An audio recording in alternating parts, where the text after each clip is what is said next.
ఈ అమ్మాయికి ఒక వ్యక్తి తనపై అసహ్యకరమైన పని చేస్తున్నాడని గ్రహించింది. ఆమె అతన్ని నేరుగా ఎదుర్కొని గట్టిగా మాట్లాడింది మరియు ఇతర ప్రయాణికులకు కూడా చెప్పింది. కానీ ప్రయాణికులు ఆమెను చేడుగా చూసి మౌనంగా ఉండిపోయారు. ఎవరూ సహాయం చేయలేదు. ఆమె బస్సు ఆపమని అడిగి దిగింది. బస్సు దిగిన తరువాత ఆమె జీన్స్ మురికిగా ఉన్నాయని గమనించింది. పాఠశాలకు చేరుకున్న తర్వాత బస్సులో ఉన్న ఆ వ్యక్తి తన కేక్ను పాడు చేశాడని ఆమె ఫిర్యాదు చేసింది. ఆమె స్నేహితురాలు అది వేధింపులని చెప్పింది. కాని ఆ అమ్మాయి మాత్రం తన మురికైన జీన్స్ గురించే బాధపడింది.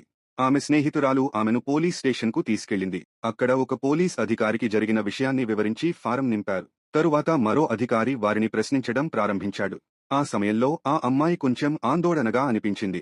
పోలీసులు వారిని ఇంటికి పంపడానికి సిద్ధమయ్యారు. ఇంటికి చేరుకున్న తర్వాత ఆమె తన తల్లికి జరిగిన విషయం చెప్పడానికి ధైర్యం చేయలేక తన గదిలో ఒంటరిగా ఏడ్చింది. మరుసటి రోజు పాఠశాలకు వెళ్లడానికి బస్సు ఎక్కాలనుకుంది. కానీ సందేహించింది. చివరికి నడుచుకుంటూ పాఠశాలకు వెళ్లాలని నిర్ణయించుకుంది.